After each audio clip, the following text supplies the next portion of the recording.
Good morning, Summit people. How is everybody? All right, well, we are so excited to have you here. And if you are tuned in online this morning, thank you for listening in.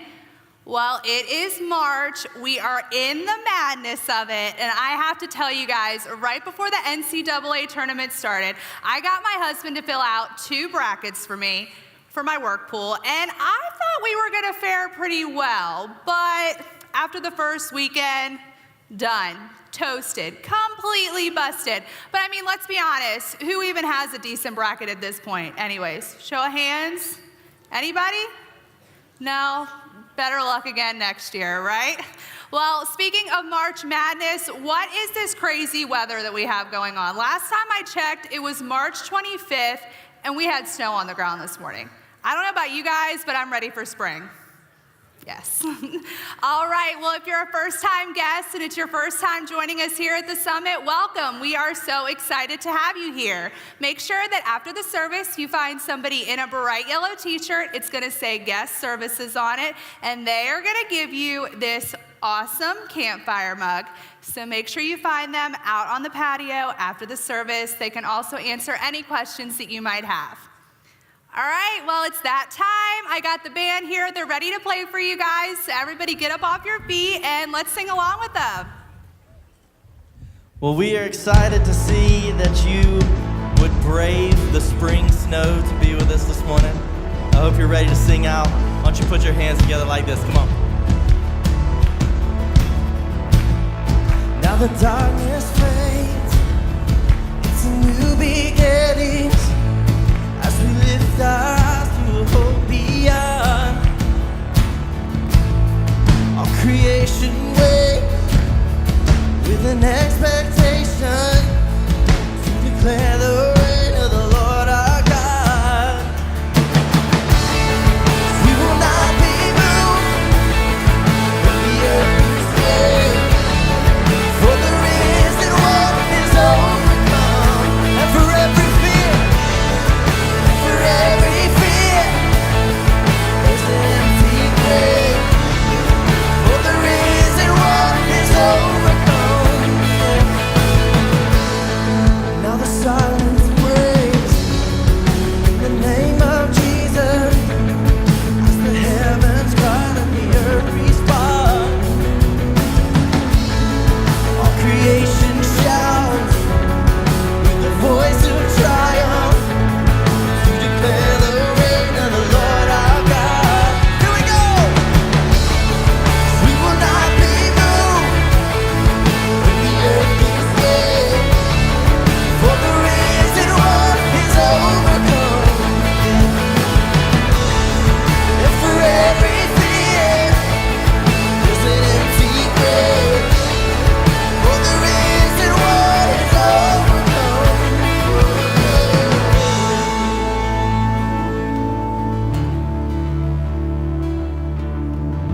Y'all sing this out with us this morning. He shall reign forever. He shall reign forever. Strongholds now surrender for the Lord. Our God is overcome. Who can be against us? Jesus, our defender. He is Lord, and He has overcome. He shall reign forever. Strongholds now surrender for the Lord. Our God is overcome.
spun creation, His pride and adoration, treasures woven by His love.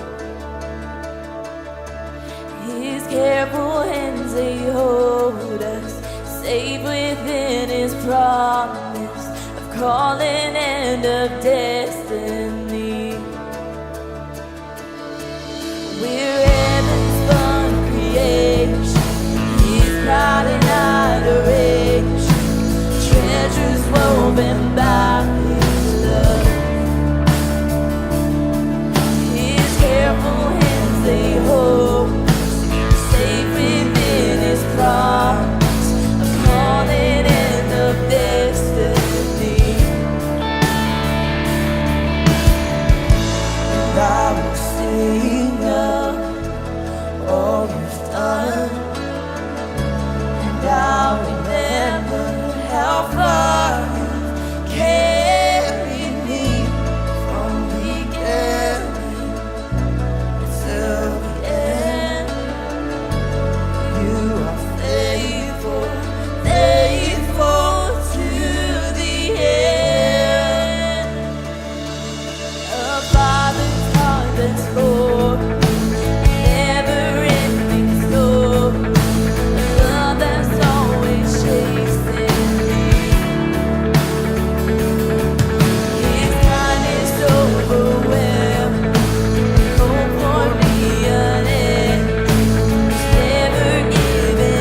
guys for singing with us. You can go ahead and grab a seat.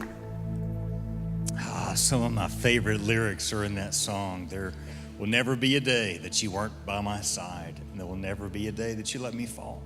What a great reminder for wherever your head is at this morning, watching online or here at Kernersville.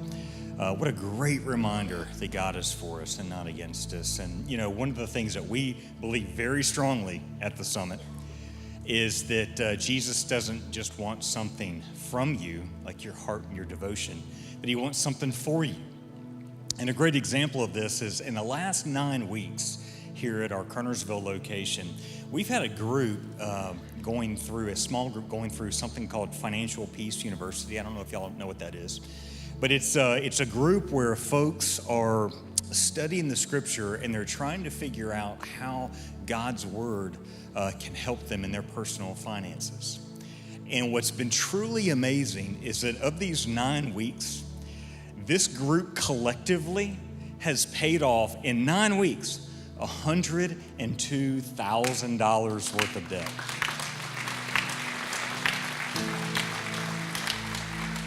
And they cut up 92 credit cards. I thought that was kind of funny too. That's awesome. But you know, when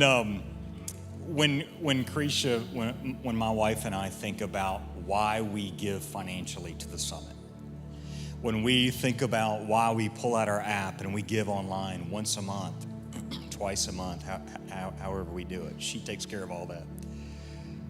It's because of stories like that. It's because we want to be a part of giving to something that is truly changing people's lives and helping them receive and share the love of Jesus. And for those of you in this room or watching online and you give financially to the summit, you get to be a part of that. I mean, part of what you've given goes to what we can celebrate, what God is doing in people's lives, and how awesome is that? And some of you are very new to this. You may be new to church or new to the summit. And we want to invite you, maybe that's your next step to take, is to say, you know what? This place just betters my family. I'm not maybe bought in yet. I maybe not understand everything yet. But when I drop my kids off and when they experience environments that are good for them, and when we're sitting in here and we're hearing information that is helpful to us, this is worth it. And so I just want to challenge you. Maybe today's your day to take that step. I want to invite you to do that. Now, as you know, we've been in a series called We've Got Issues, right? Because we do.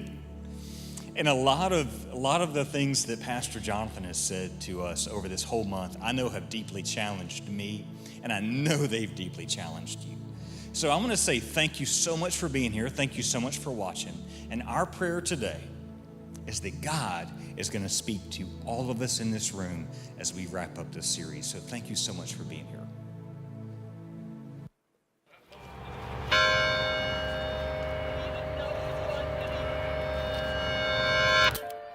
At least I didn't vote for him. I don't even watch the news anymore. I thought Christians were supposed to love people. Why do I feel so judged? You know what I mean. You're not really black. People need to relax. It's not stereotyping if it's true, right? Whatever keeps us safe. Those people belong here. What do you mean, those people? I knew I shouldn't have told them. No one would believe me. I don't mean you. I just mean people like you. Don't go there. Don't kick the hornet's nest. I was only kidding. What's the big deal? Would you laugh if it was you? This is just the way things are. It's my right. I'm entitled to my opinion. If it bothers you so much, that's on you. We've all got problems. But those are off the table. That's your opinion. I got issues. They got issues. We got issues.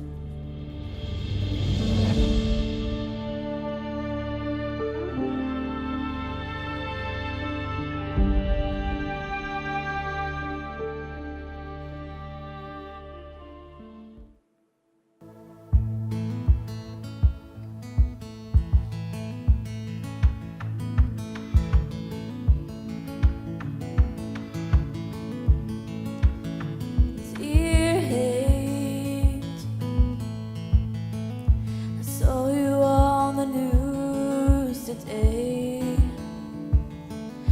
like a shock that takes my breath away. You fall like rain, cover us in drops of pain. I'm afraid that we just might drown. Tears, well, you sure are colorblind.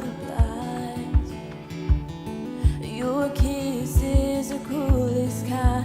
You could poison any mind. Just look at mine. Don't know how this world keeps spinning round and round. You were there in the garden, like a snake in the grass. I see you in the morning, staring through the looking glass. You whisper down through history and echo through these homes, but I hate to tell you, love's gonna conquer all. Dear, hey, you were smiling from that Selma bridge in Dallas when that bullet hit. Jackie cried. You pulled those towers from the sky. Even on our darkest nights, the world keeps spinning around. You were there in the garden, Like a snake in the grass. I see you in the morning, staring through the looking glass. You whisper down through history and echo through these oaks, but I hate to tell you, love's gonna conquer all.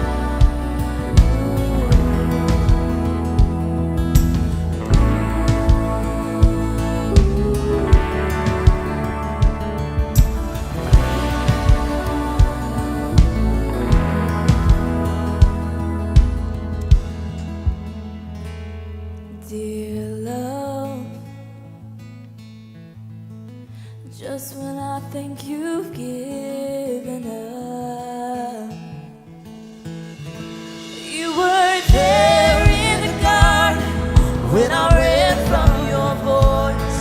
I hear you every morning through the chaos and the noise. You still whisper down the history and echo through these oaks and tell me love's gonna conquer all. Gonna conquer all.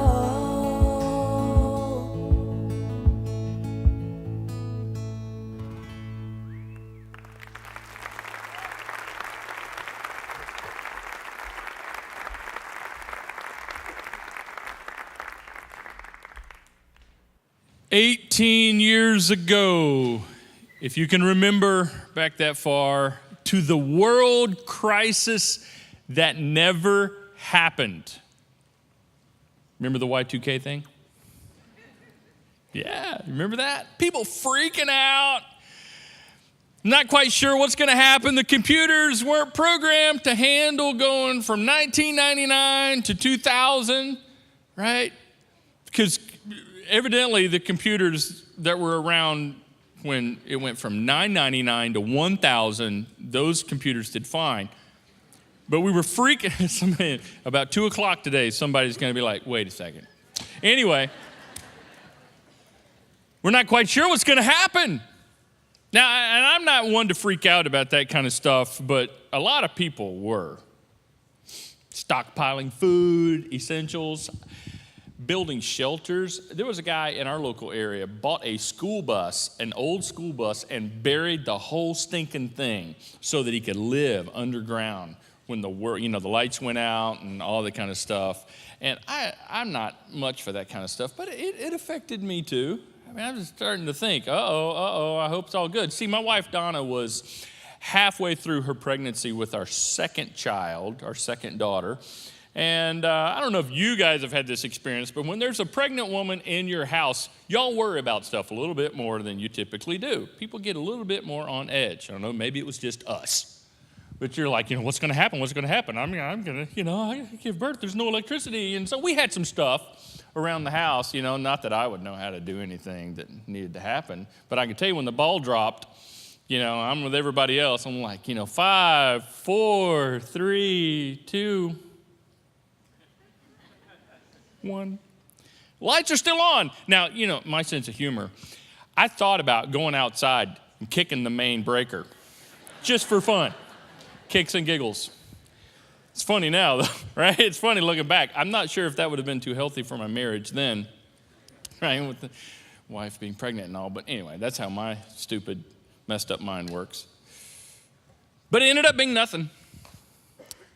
Here's the deal. You never know what's going to happen next, do we? We don't know what's going to be the next disaster. We don't know the next issue.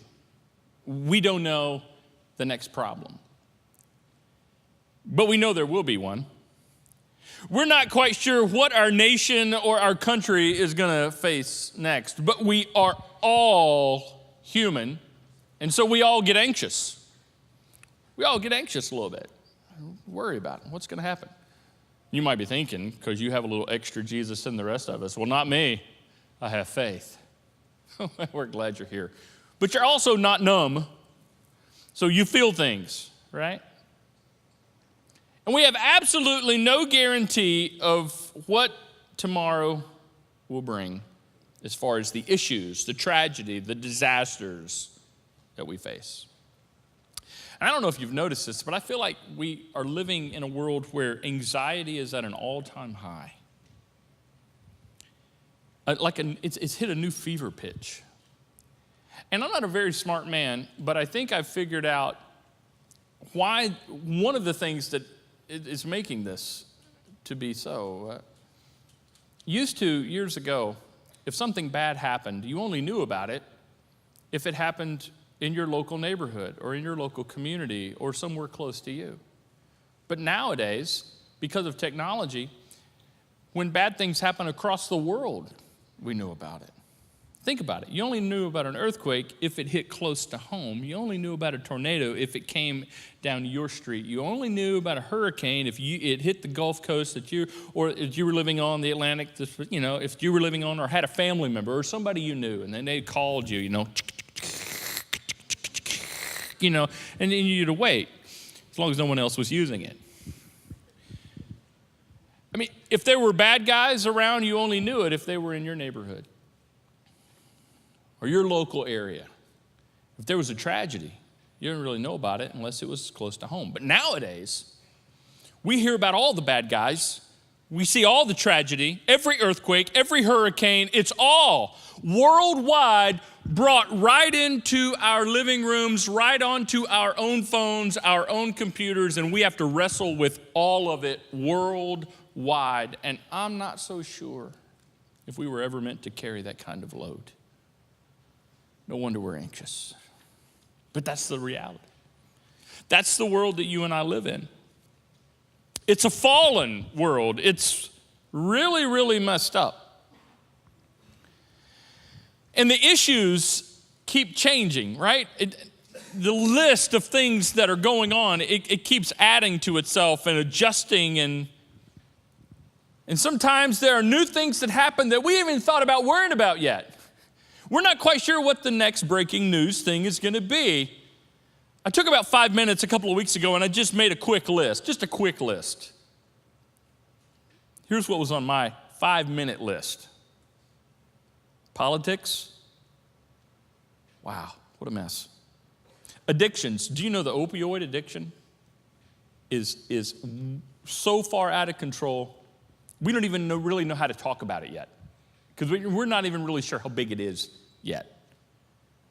Racism, talked about that last week. Hate, injustice, terrorism, war. And you could take your pick what kind of war, because there's the threat of nuclear war. Here we go again. We're back to that. There's biological warfare. And there's cyber warfare.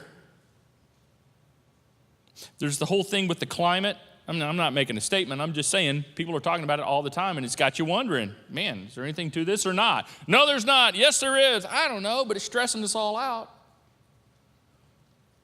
Disasters, hurricanes, tornadoes. Everybody's talking mental health. It's an issue. And how does that play into all of this? Shootings, violence, immigration, refugee crisis. And the list goes on and on and on and keeps changing. And still, we don't even know what's going to happen next. Here's what we do know.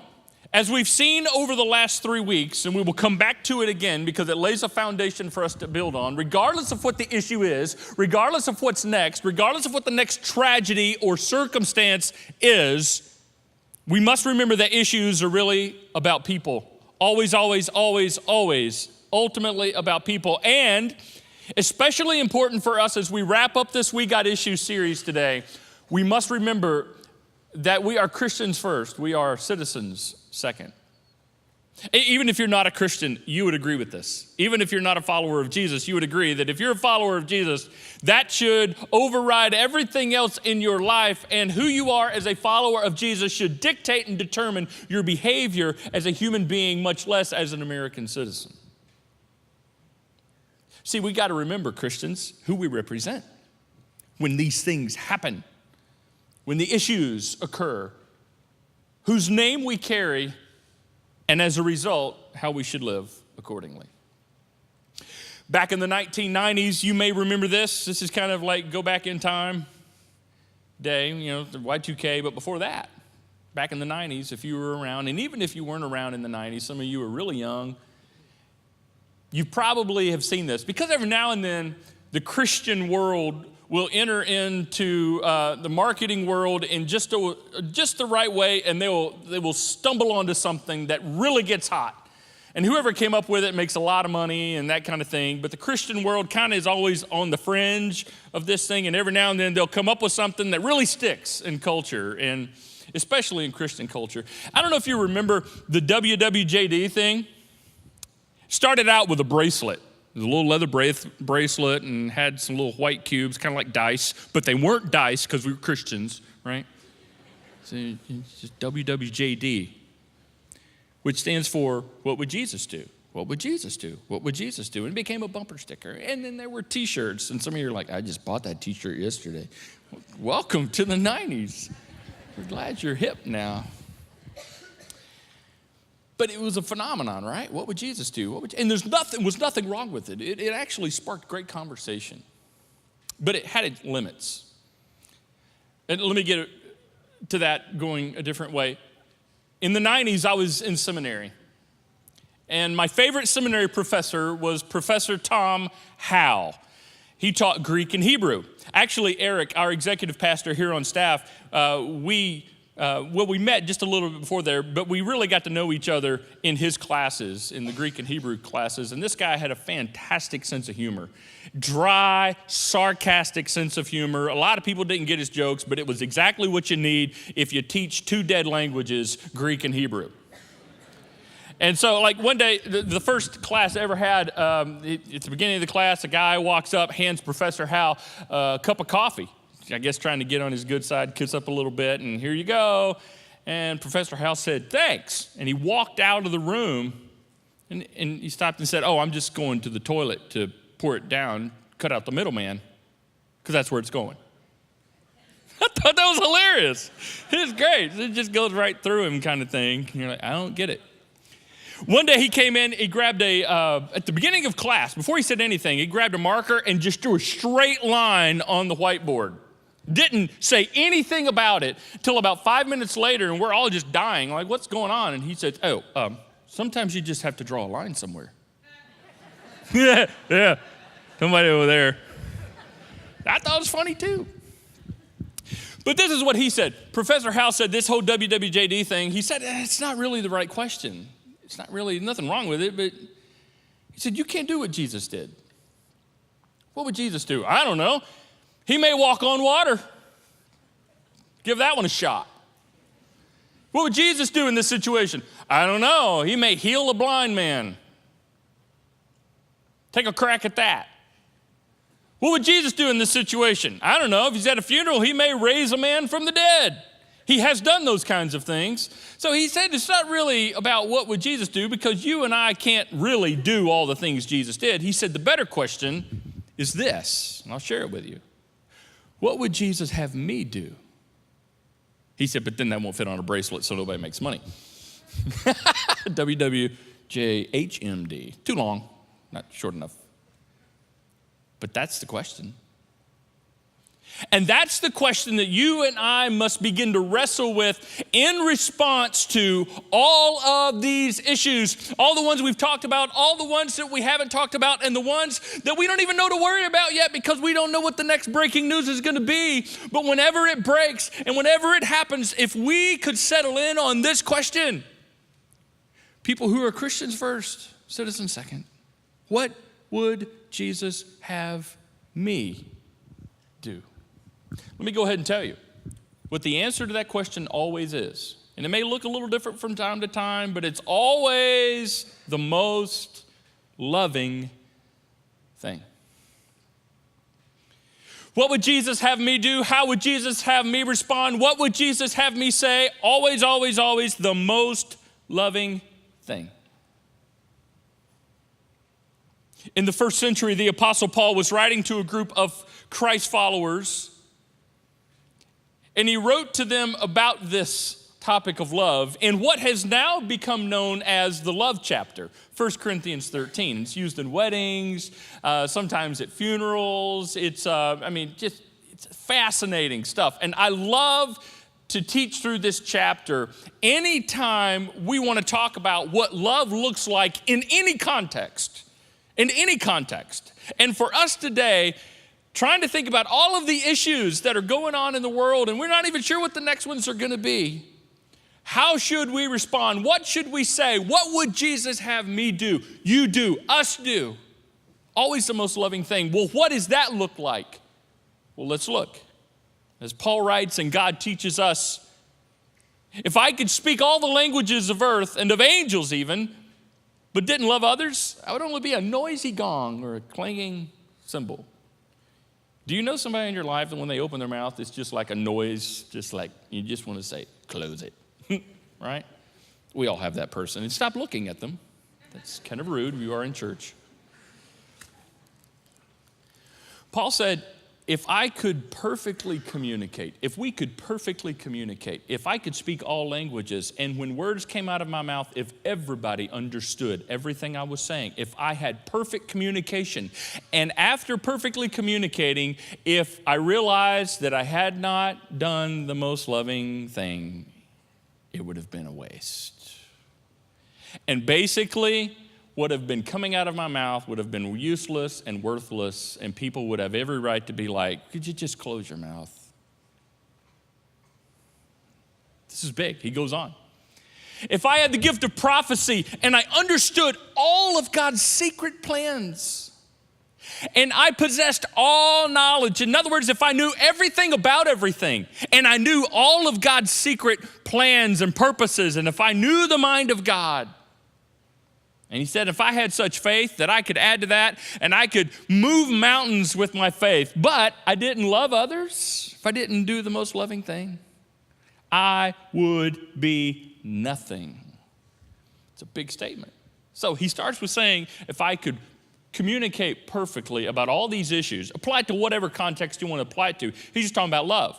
So if you could perfectly communicate to everybody that needs to know about these issues, and if you understood the answers, because everybody wants to know when something happens and a crisis happens or a tragedy, why did this happen? Why did this happen? Why? I don't understand why. What's going on? If you always had the answer, if you knew what God was doing and you could tell people what God was doing, but you weren't loving, it means nothing. Then he goes on. If I gave everything I have to the poor and even sacrificed my body, even if I died for people,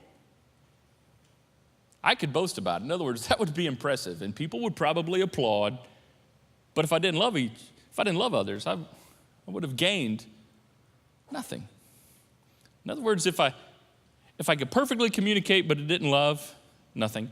If I knew everything and could perfectly communicate everything, even what God knows, and I didn't love, that's nothing. And even if I did everything to the ultimate and laid down my life for other people, but I didn't do so in a way that communicated love. If I was just about making it about me, look what I do, look what I do, look at me. He said it was nothing. Because then he goes on to talk about what love is. It's patient. What's the most loving thing?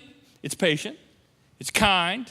It's not jealous or boastful or proud or rude. And in our context today, we talked about this a couple of weeks ago. Aren't we as Christians in the church known for being rude and prideful and boastful and unkind when it comes to these issues? Well, we believe this and you're wrong and we're right and I'm going to take a stand for truth and blah, blah, blah, blah. And in the name of all of that, we're so unkind.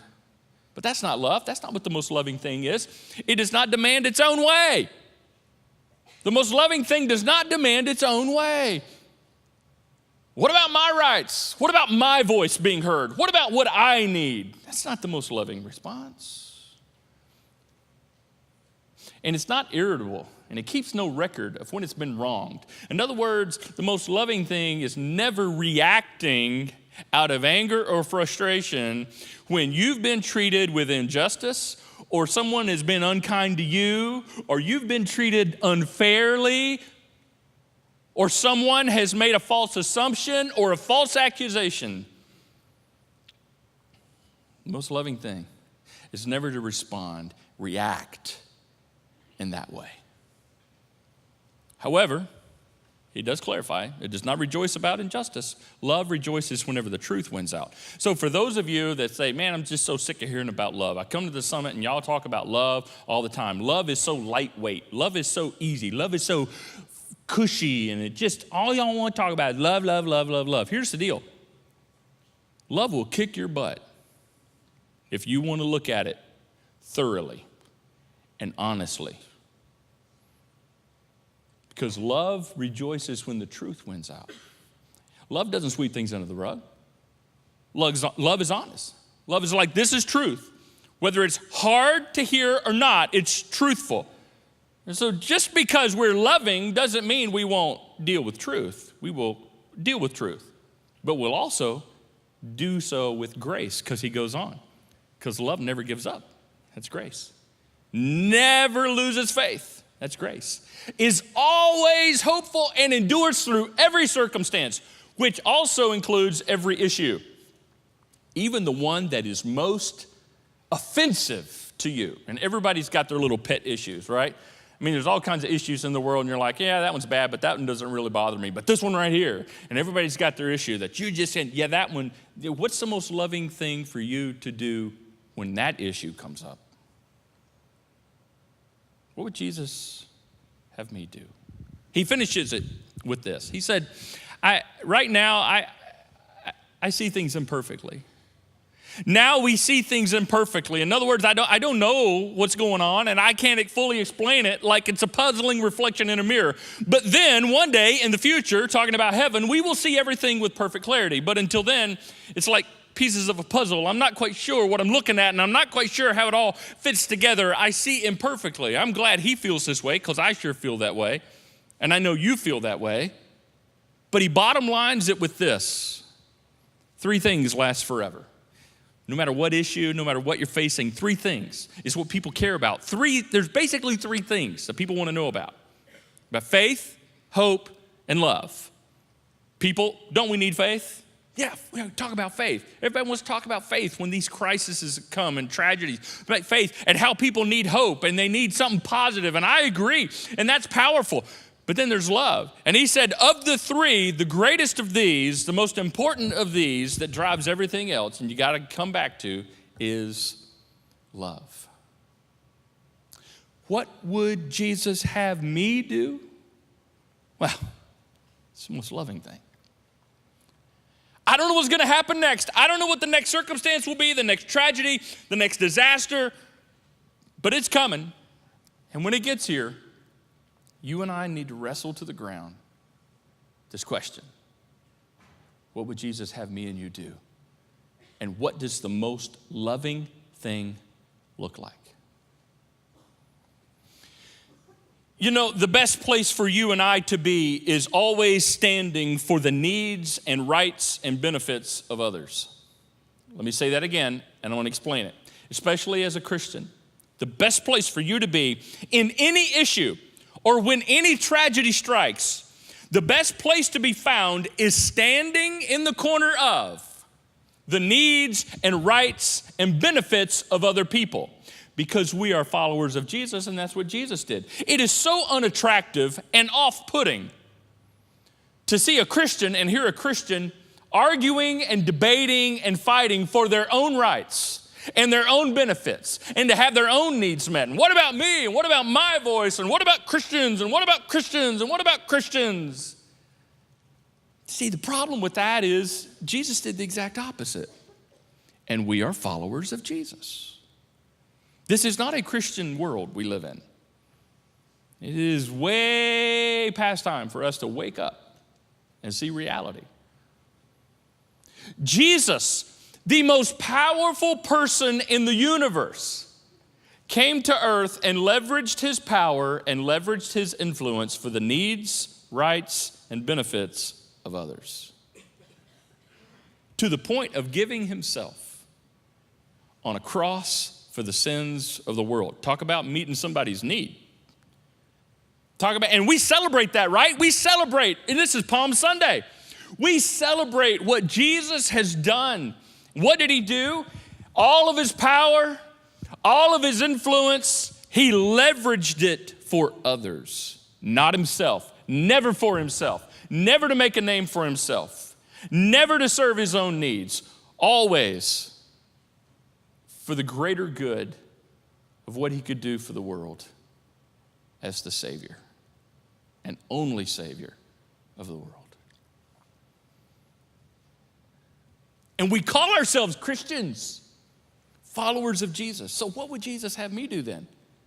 Never get in a debate and argue about my own rights and what I need and what I expect and what I deserve as an American, what I deserve, what I think, what I should get because I pay my taxes, doggone it. I'll tell you right now.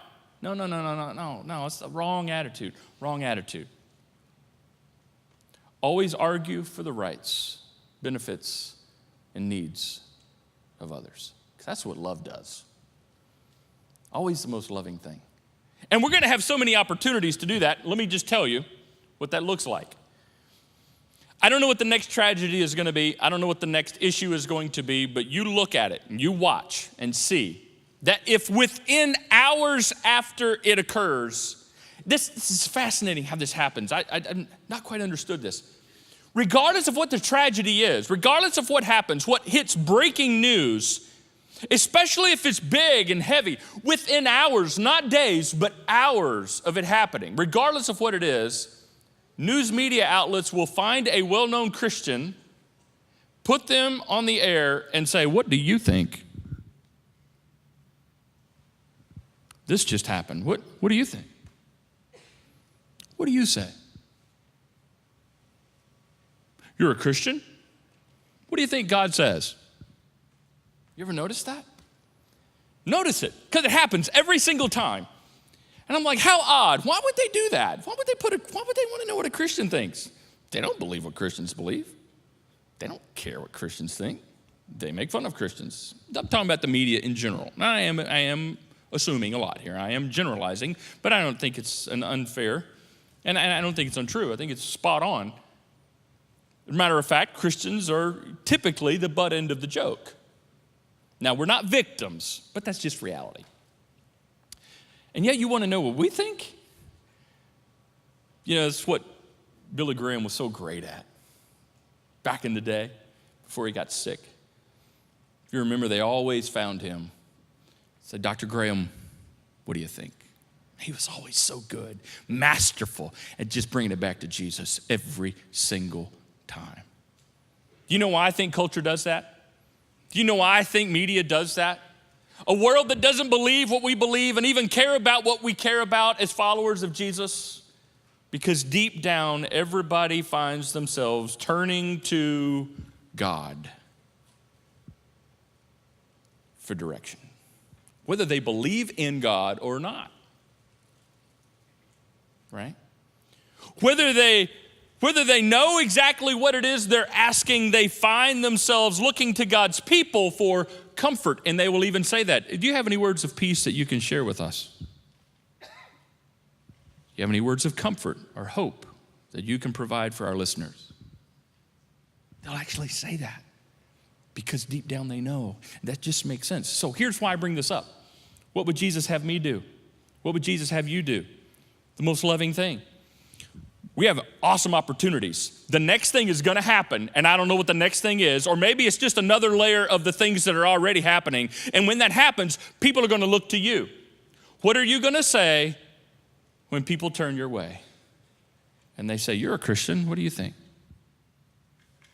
What are you going to do? When people look at you and go, what? Wait, you go to church, what do you think? See, it already happens, right, at Thanksgiving and Christmas. Especially those of you that are one of the only Christians in your family. Everybody knows you go to church. What do you think, Bob? All right, Mary, you're one of those Jesus people. What do you think? That's in the Bible, right? You know. So what do you do when the camera turns to you? What do you say when the question comes your way? What would Jesus have you do and say? And how would he have you respond? Always, always, always the most loving thing. Because people are looking and people are listening, and you're going to have unending opportunities. So make it a prayer. Make it a prayer. Jesus, what would you have me do? A daily prayer. Jesus, what would you have me say? And it's always going to be the most loving thing, but isn't it true that sometimes it's kind of hard to know what the most loving thing is? Sometimes it's really easy, and sometimes it's kind of challenging, like, do I say anything yet or not? And if I say something, is this the right thing to say? Is this the right way to say it? You and I need to wrestle with that tension. But here's what I love about this question. It causes us to be proactive and keeps us from being so reactive. Because see, when things happen, you got an opinion, I got an opinion. When crisis, tragedy, issues come up, we're typically reactive. Well, I'll tell you what I think. Boom, boom, boom, boom, boom, boom. Well, I'll tell you what's going on with there. And we just lay it out there. Here's our opinion. Here's our assumptions. And instead of being so reactive, this question should cause us to pause and pray and think, what would you have me do? Let's be proactive with this opportunity to do the most loving thing and say the most loving thing in the most loving way. Let's be full of grace and truth, truth and grace. Let's follow Jesus' lead with this. Let's do for others what Jesus has done for us, and let's always err on the side of love, sharing his love in his place, which means we will be listening more than we talk, and we will be a part of the solution instead of just a critic of the problem. Way too often, we're just really good at being critics of the problem. Jesus was a master at not being known as a critic of the problem, but being a solution to the problem. Offering people faith, hope, and especially love. It means we're going to be really patient, we're going to have to serve a lot, and we're going to have to help a lot. But that's the way of Jesus. And you ask the question, what would Jesus have you do? It's always this. It's the most loving thing. Here at the summit, we have a way that we describe this. We have a phrase we use. You don't have to be around here very long to pick up on it. As our mission is to receive and then share the love of Jesus, we will use the phrase share the love a lot. Sometimes when we say share the love, what we mean is we are focusing on serving our community and sharing the love of Jesus for an entire week. We're blitzing community agencies, and we're all over the place serving in schools and serving in organizations. Sometimes when we say share the love, we're talking about a month-long focus where we're doing a series around it, and we're serving all over the place, locally and globally. Sometimes when we say share the love, though, we're talking about a moment right in front of you. An opportunity. That's not about an event, and it's not about volunteering at church. It's about you looking at the person across from you and sharing the love of Jesus with them. Basically, sharing the love of Jesus is a way of life. It's not an event. It's a moment by moment, day by day, week by week, month by month, event to event to event, and all of the moments in between.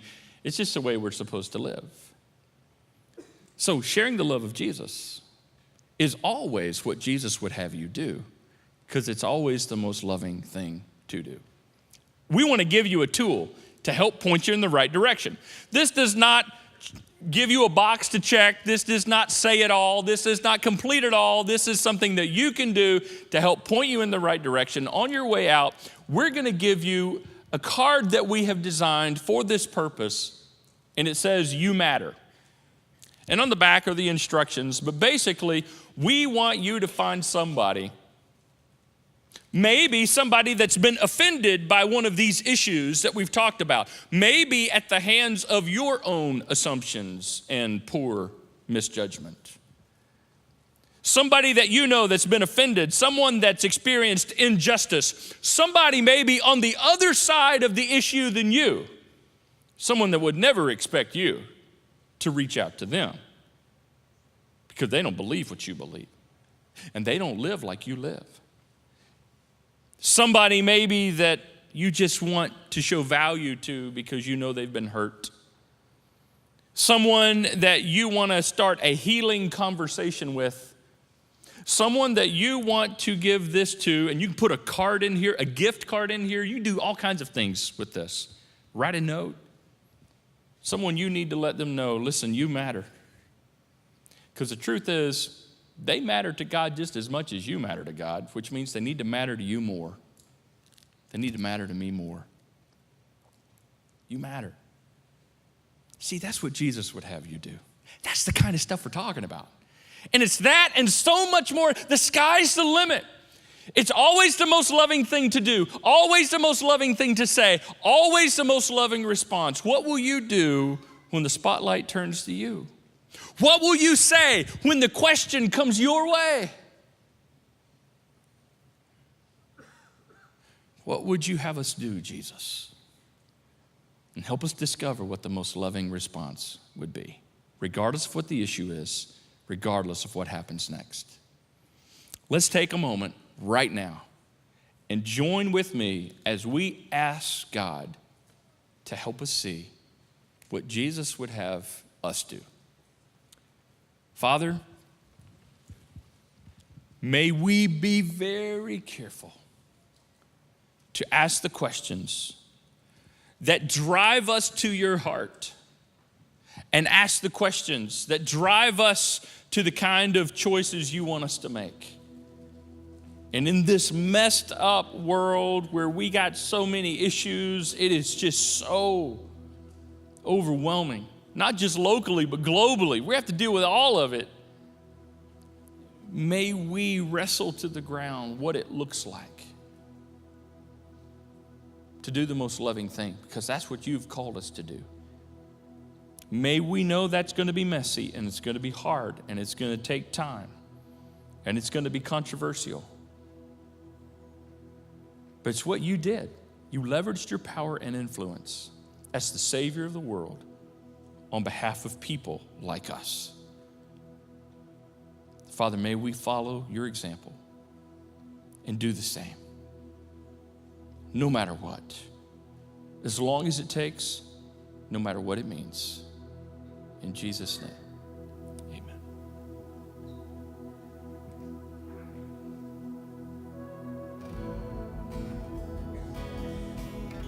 You know, Jesus giving his life for us was actually the most loving thing that he could do for us. So going into Easter weekend next weekend, let's stand to our feet and let's be reminded of that as we sing this out.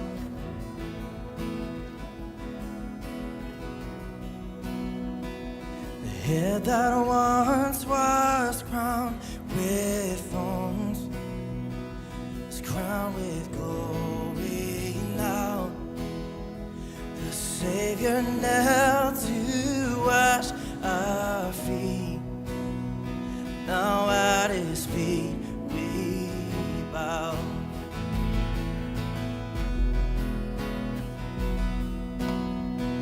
The one who wore our sin and shame, now robed in majesty, the radiance of perfect love now shines for all to see.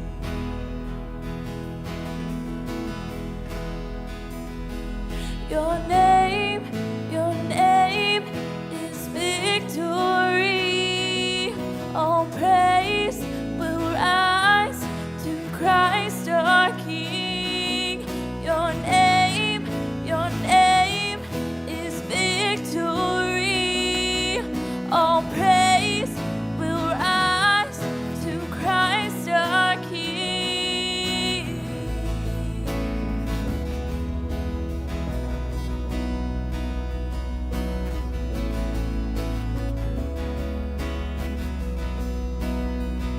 The fear that held us now gives way to Him who is our peace.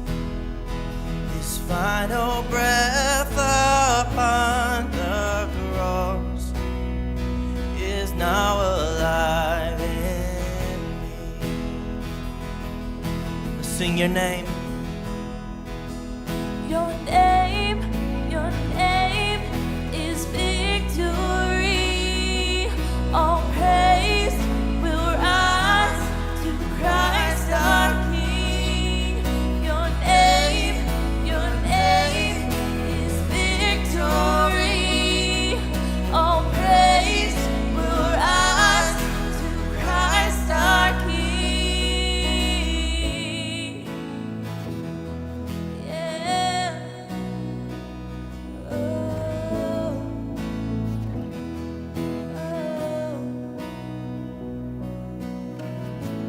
By your Spirit I will rise from the ashes of defeat. The resurrected King is resurrecting me. In your name I come alive to declare your victory. The resurrected King is resurrecting me. By your Spirit I will rise from the ashes of defeat. The resurrected King is resurrecting me. In your name I come alive to declare your victory. The resurrected King is resurrecting me. By your Spirit I will rise from the ashes of defeat. The resurrected King is resurrecting me. In your name I come alive to declare your victory. The resurrected King is resurrecting me. Yeah. He's resurrecting me. Yeah. Our God is alive.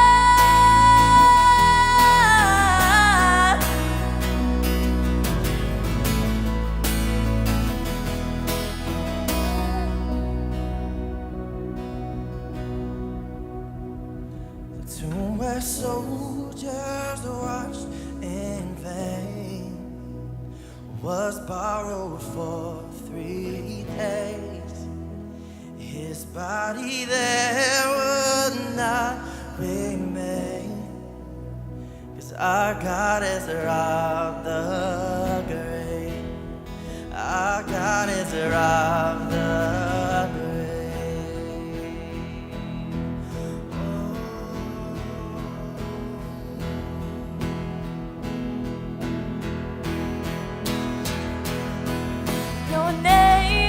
Your name is victory.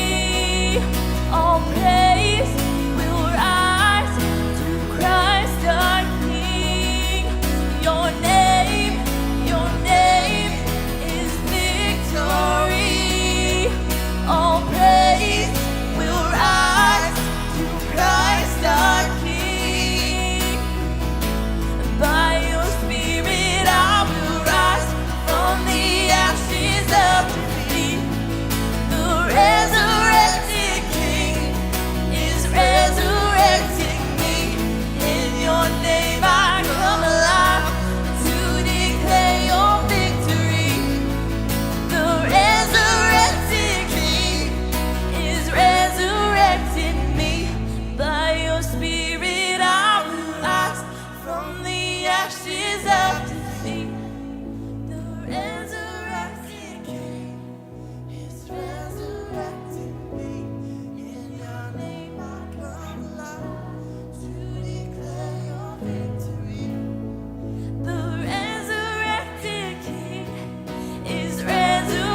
You know, I love that question that Jonathan posed today. And what I love about the question, you know, Jesus, what would you have me do?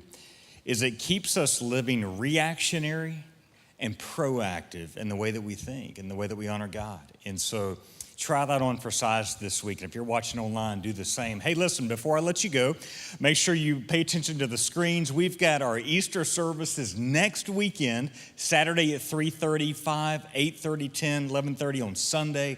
Make sure you RSVP on our website or app. And we're also going to be giving you cards as you leave to remind you and give to a friend to invite to our Easter services. And also, before you leave, you're going to have the chance to do something that my wife and I had a chance to do yesterday. Check this out. So this is us on Instagram.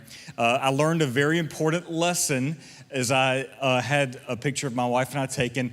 I learned a very important lesson not to post a picture of my wife on social media unless she sees it first. And so make sure before you leave today, grab one of those signs, take a picture of your family together, post that all over your social media, invite your friends. Guys, we can't wait to see you next week. Have a great week.